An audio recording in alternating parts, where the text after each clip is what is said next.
Yung mga di karaniwang bakit na inedible. Under ng eating disorder, common kasi among pregnant women. Yung sa pagbubuntis niya, pwede po yun mag-cause ng hormonal imbalance dito sa mga katawan o marker sheet mag-trigger po sa or brain ng tao na acrylic mag-crave ng mga marker. bagay-bagay. Most of the time, Kasi trigger meron po sa akong stress. bond paper, Gaano ba kadelikado kumain ng hilaw na bigas? Yung bigas po na acrylic digestive marker na 80 Actually, yung pieces, ganitong symptoms po ba, is benign yung 24 Ibig pieces sabihin na hindi naman po watercolor ito na Ano rin ba ang mga sakit na pwedeng makuha Yan, basta. kung masobrahan? and then may normal Pwede po siya magdulot ng dyspepsia. Kaya po yung natitrigger yung hyperacidity symptoms. Color. Matigas po masyadong bigas. And Tapos po siya ng today, liver problem. papalapag natin sa kasama ko na si Ad.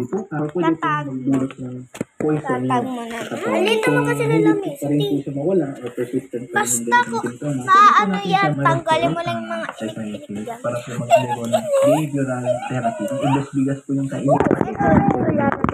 Ay, pakainin ng chewing gum or ng mga peanut. Nahulog. Kasi nalaman ko na yung condition ko. May mga adjustment po akong gagawin. Like po yung mga alternatives na dapat kakainin ko na lang. Hindi na po bigas. Hindi. Pwede na po tinapay or like money. Rice is life, pero para sa iba, bigas is lifer. Ingat lang po, dahil kung akala mong simpleng Yun, guys, na 120,000 pesos para makabili ng brand new na motor. Sa isang ektaryang lote ito sa Davao guys. City, So, let's go na. libo-libong mga motor na ang Ilan ang presyo kada nakikita isa mo? pwedeng kasing baba na So, first 10,000 natin pesos. na Segunda kunin mano ang mga ito. is Bagamat yung may ibang luma na, umaandar pa rin marker. naman daw ang Nabubulol ride ako na. natin ngayon sa Tiangge ng mga motor. lang guys, ilalagay natin. Ng Davao City LTO o Land Transportation Office. Yung mga na-impound po namin, hindi naman talaga sila pwede sa kalsada. Yung mga impoundable offenses po, katulad po ng walang rehistro, walang helmet, nagre-reckless driving, or may mga illegal na modification sa motor, hinihingan po natin ng mga papeles po at mga dokumento at lisensya. Kung wala naman po may presinta, Ito yung mga hindi natubos sa loob ng 6 na buwan, kaya itinuring ng abandon. At dahil 8 hanggang 10 motor ang nai-impound ng LTO kada araw, siksikan na sa impounding center. yung for disposal at pati yung waiting, ma-deem pa siya for abandon, basta 13 to 14 na motorcycle units po.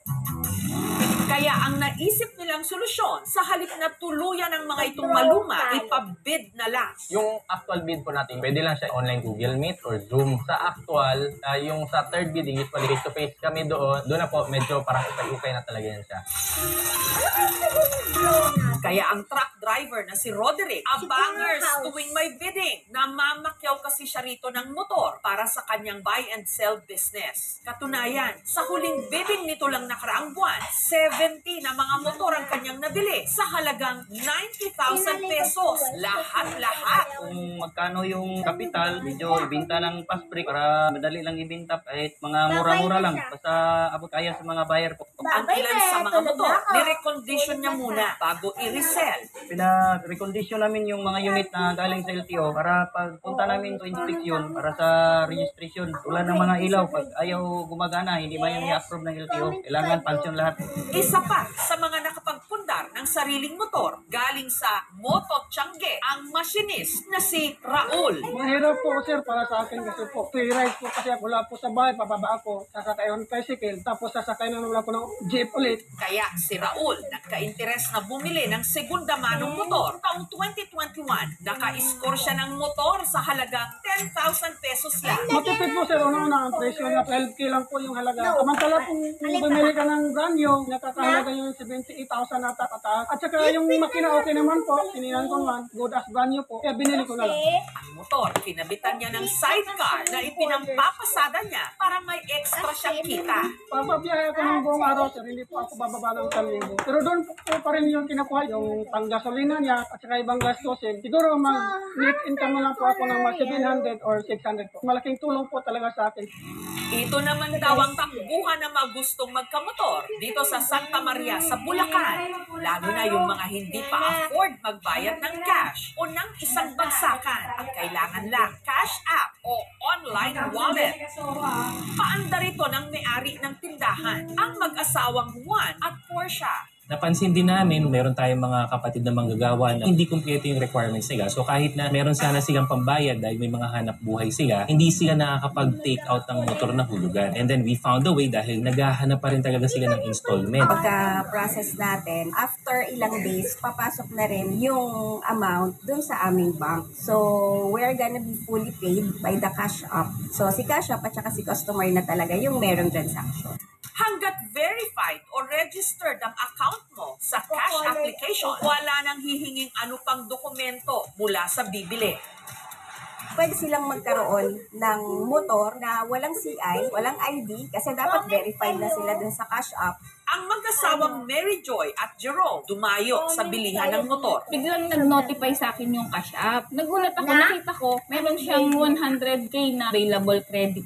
Halos araw-araw daw kasi nagko-commute si Jerome na ang trabaho sa maintenance. Tricycle, tapos Egypt. Pagbalik ka naman Egypt, tapos tricycle ulit. May gitisanda niya ako balikan. 1 oras kada araw ang kanyang binubuno sa pagko-commute. Pero kung meron daw sana siyang sariling motor, Mga 10 minutes. Kapag nakamotor ka, Mas mabilis, hindi siya malilate. hanggang sa si Jerome meron ng natipuhan na nagkakahalaga ng 74,000 pesos. Huhulugan lang daw niya ito ng 2,100 pesos kada buwan sa loob ng 3 taon. Super satisfied po. Answered prayer na rin. Iniisip na lang po namin ay kung paano namin sa babayaran monthly. Mga dapat nila consider in taking a loan in a cash app. Kaya ba nilang bayaran ito? Nasa range ba to ng 10% lamang ng monthly income nila? Kasi baka mahirapan na sila i-sustain or bayaran ang loan ito.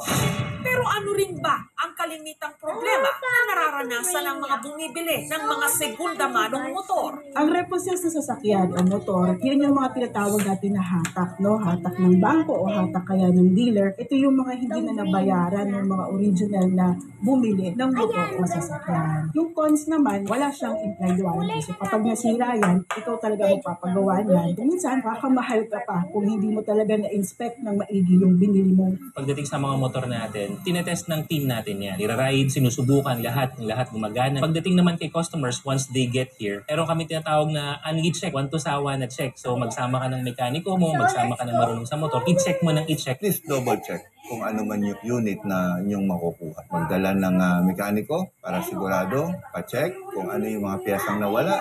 Kumbaga, assure natin yung safety ng ating motorista. Pag i-retro mo talaga ulit, good running condition talaga siya at roadworthy. So doon pa lang, inspectionin namin, mag-undergo din siya ng emission, pati yung sa clearance, makikita natin na roadworthy talaga ang sasakyan. Kung hindi siya roadworthy, hindi naman namin i-approve po. Hindi na lang nga mga damit o kung ano-anong gamit ang nasa tiyangge ngayon, pati na rin ang in-demand na mga motor. Kailangan lang kilatisin maigi ang inyong bibilhin. Huwag maging kamote rider. And God bless your ride. Napatigil ang pick-up sa gitna ng kalsada. Bagay na sinamantala ng mga nakamotorsiklo para isakatuparan ng kanilang maitim na balak. Ang dalawang lalaki mula sa isang motorsiklo bumaba at saka naglakad palapit sa pick-up. At walang kaabog-abog. Pinagbabaril ang mga sakay nito. Ang dalawa sa 4 na pasahero ng pick-up dead on arrival. Ang dalawang biktima, ang mag-asawang Arvin Lulu at Lerma Lulu, mga marketing sa paggagawa ng caption kasi nga more on social media tayo ngayon. Sa negosyo mga tiyaga sila, puyat, pagod, chat na chat sa mga reseller, customer, client niya. Kabayan po ang pag-alaga sa bata, hanggang nag-boom ang kanilang negosyo. Mula sa pagiging distributor ng beauty products sa Pampanga, naging supplier na sila sa buong Pilipinas. May mga product na rin siyang siniship sa ibang bansa. I think makikita mo na doon yung paano nag-expand talaga yung business.